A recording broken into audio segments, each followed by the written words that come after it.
Hello everybody, this is Fuzz from the Beyond Bitcoin X.net site. You can follow us at Beyond_Bitcoin. This is going to be our first sit down, and I'm planning on trying to set it up so this is a lesson for kind of a newer, a beginner to crypto who kind of understands the basics of Bitcoin. The fact that it's a decentralized cryptocurrency, but is looking to invest in altcoins and getting comfortable with that concept. Because generally people will start into Bitcoin, will learn about altcoins and think they'll become more comfortable with it over time, and will choose to start delving into the world of altcoins. And the reason why I'm going to cover it from that angle is tonight we're going to be talking about something called BitShares, which I'll come down here and I'll show you the BitShares here. BitShares came up with something called Sharedropping. I'll go ahead and write it up here for later. But I want to get people thinking about the idea of Sharedropping before they start looking into purchasing other altcoins, because I believe this is going to be the way that altcoin developers gain trust in communities in the future. And there will be a reason why, and we'll get into it right now. So we start out with Bitcoin, right? Bitcoin was the very first cryptocurrency that was a decentralized cryptocurrency, and it runs off of open source code. Let's change this color here. It runs off of open source code.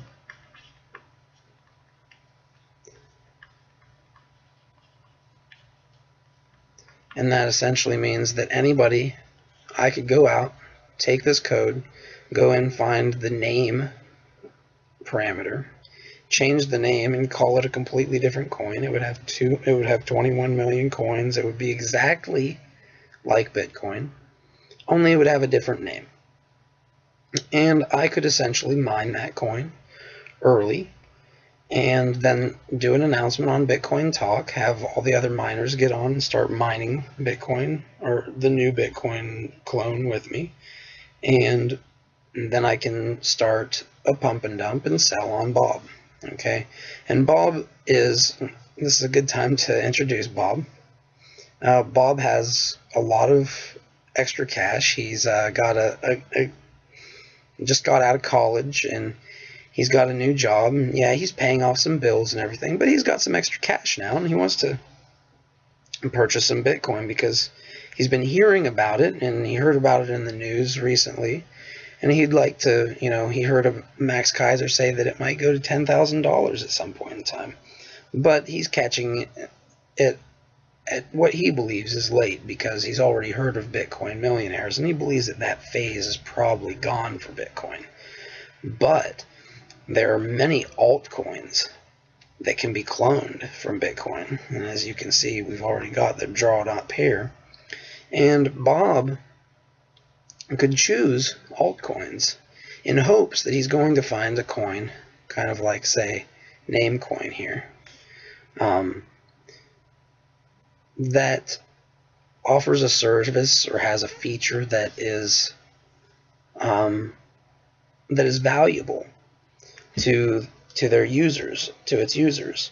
You see, we can call Bitcoin a DAC under this terminology, and Namecoin would also be a DAC, and they exist in code. They offer services, Bitcoins being primarily value transmission, and Namecoin being DNS, a decentralized DNS platform. And so when we look at this, we say, okay, Bob has the ability, if he's getting really interested because he's got this extra money and he's bought the Bitcoin, and now he's starting to look into what will be the next Bitcoin. I know that Bitcoin is only at a 7 billion market cap right now, or probably less at this juncture. But I know that eventually this cryptocurrency thing is going to pull off, and we're going to find a lot of really interesting stuff happening. That's what Bob thinks, and he would like to get into the altcoins, but he doesn't know which ones to trust because a lot of them are what we call pump and dump scams, where essentially these altcoins have a small network of people who market the coins, put them up on an exchange, and right when they're introduced to the exchange, they go up in price significantly, at which point they all start selling it, and then it starts going down, and all the people who bought on the way up are the ones who are called bag holders at the end. And I don't want any of you to be bag holders. So, yeah, trust me, being a bag holder sucks. So we don't want anybody to have to be a bag holder. So a few people can get rich by enticing Bob into buying a bunch of their coins that may or may not be worth anything. So proof of work allows these miners to mine these coins into existence and gives them the incentive to want to create these altcoins, because as they buy these ASICs, they increase the hash rate of the network, so they increase the difficulty on the network, because Bitcoin modulates accordingly to make sure that it is not creating coins too fast. So as the network hash rate goes up, all these altcoins start wanting to exist, because then we have all these different ASICs that no longer it's not profitable to mine Bitcoin. It's more profitable to mine these altcoins and then purchase Bitcoin with them. And so this was a distribution method that enabled only essentially the people who were willing to fork out money, or who were willing to fork out money for ASICs and time to mine these altcoins with their ASICs. That was the incentive structure, and that's how it worked. And that's the only way you could get any of these coins, was to either purchase them or mine them. And that was the distribution method. And I believe that this is kind of a scary thing for Bob if he's coming in and he's a newbie. So that is actually why I was very interested when something called Auroracoin came out. And Auroracoin, as you can see here, I'm almost positive that this is correct. So if this is incorrect, please feel free to give a comment below. But Auroracoin was actually the first experimental version of something that we called Sharedropping. And we're mentioning them here because I want to give them credit for the interesting idea, and they deserve to be in history, and as far as I'm concerned. So I hope that we will keep them in the history books for this interesting method of distribution. I'm not sure if this was mined or if it was given to the devs. Part of me wants to say it was given to the devs, but I'm not positive, and it was a very interesting way of doing things anyway. But this was essentially called airdropping, and airdropping was allotting a certain amount of the tokens to a target, or to a demographic, right? And citizens of Iceland got 50% of these coins. Right in the Genesis block, they were created and distributed in that way.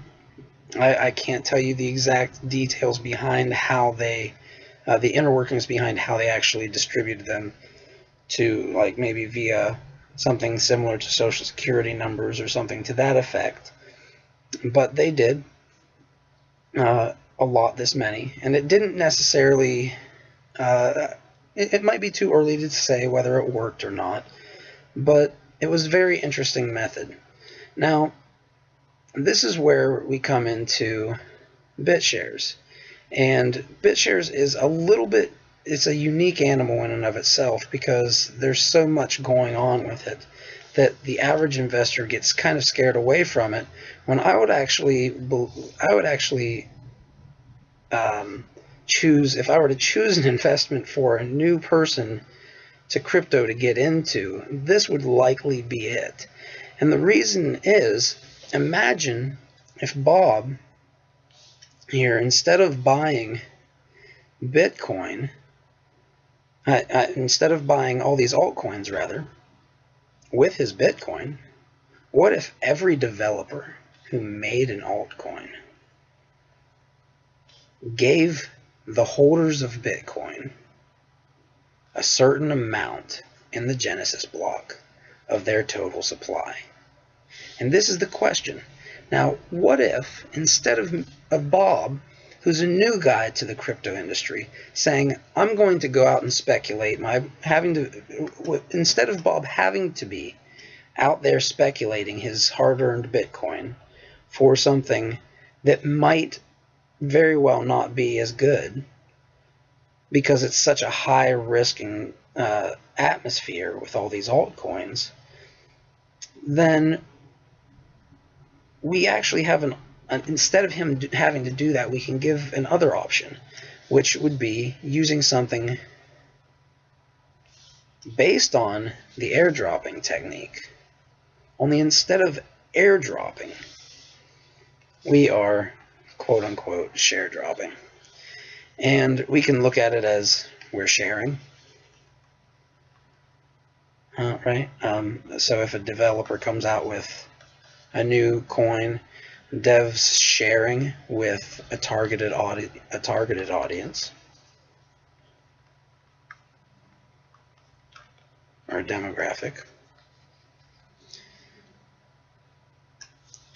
or we can say that it comes from the fact that Dan Larimer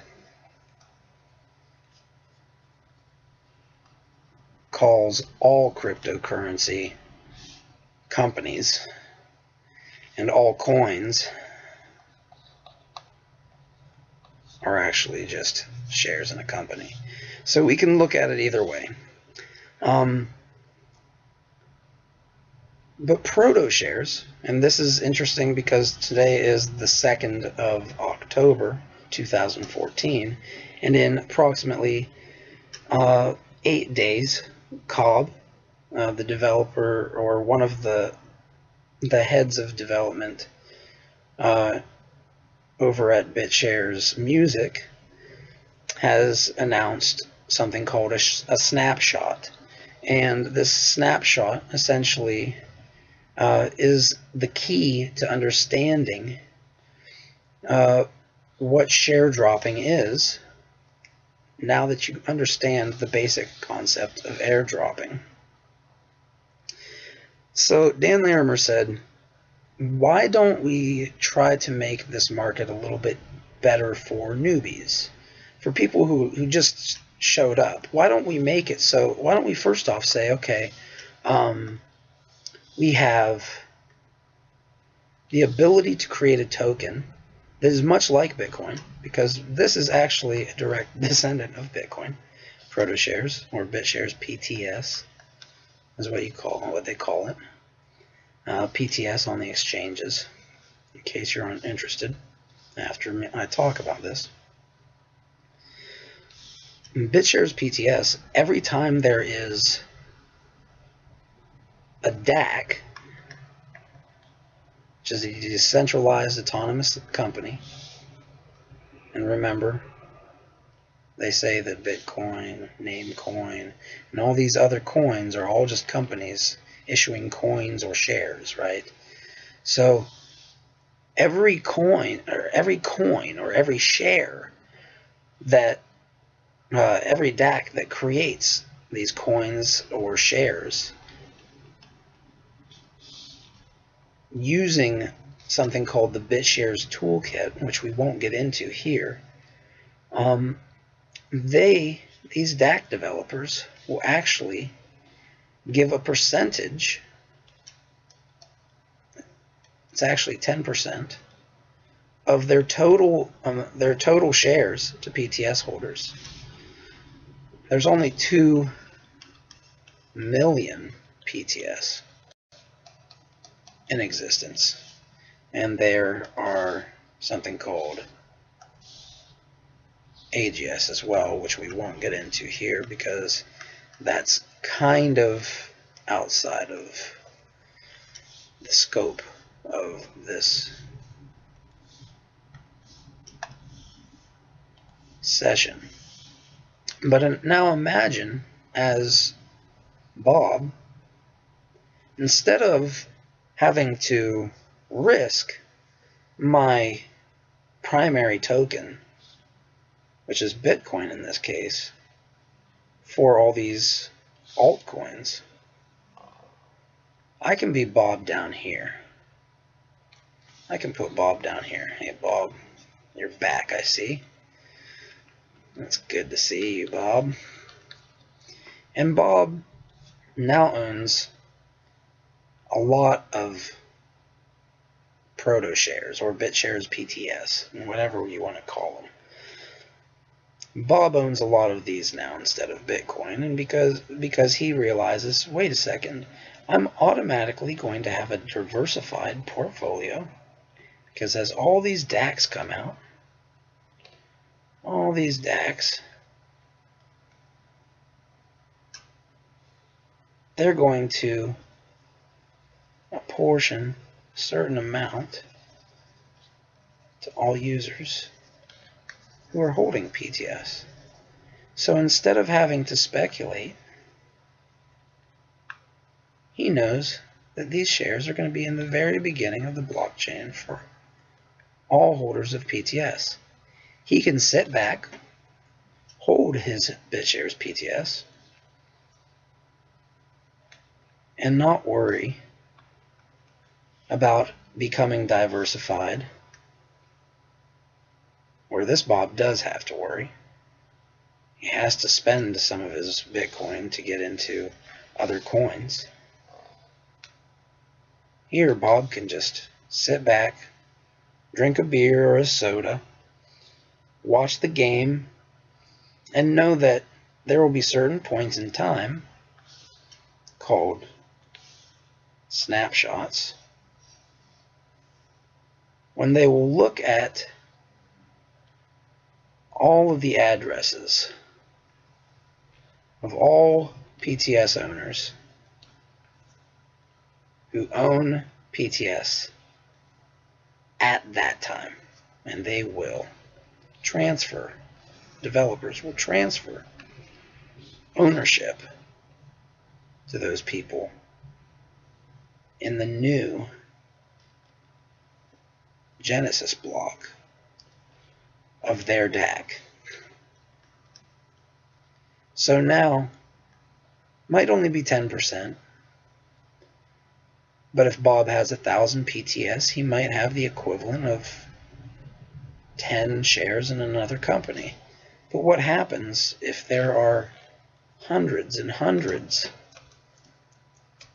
if there are hundreds and hundreds of DACs that pop up using BitShares toolkit? The answer?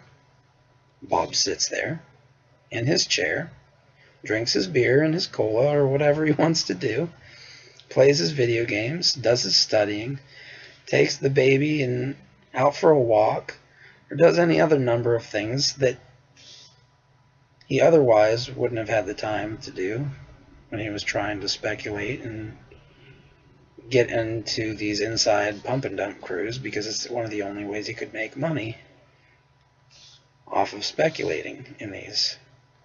Instead, he lives his life.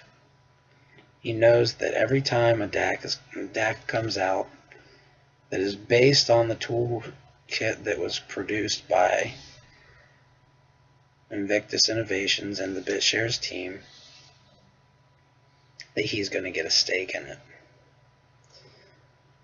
So that's how this works, and we can cut this next part off in the future, but right now we can use this as a promotion of sorts.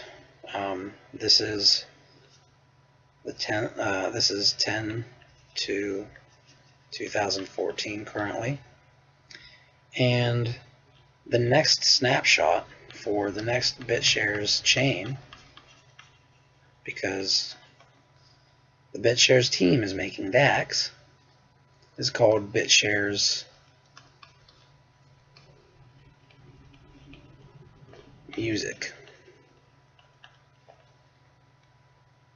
Okay, and BitShares Music is going to give a certain percentage of their shares to PTS, and they're going to give a certain amount of their shares to AGS.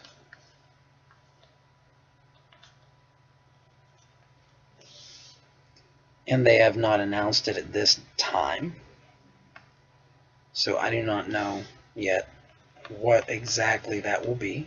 It might be 10, it might be 20, it might be 30, or it might be just like BitShares X. It's a bad drawing, but BitShares X,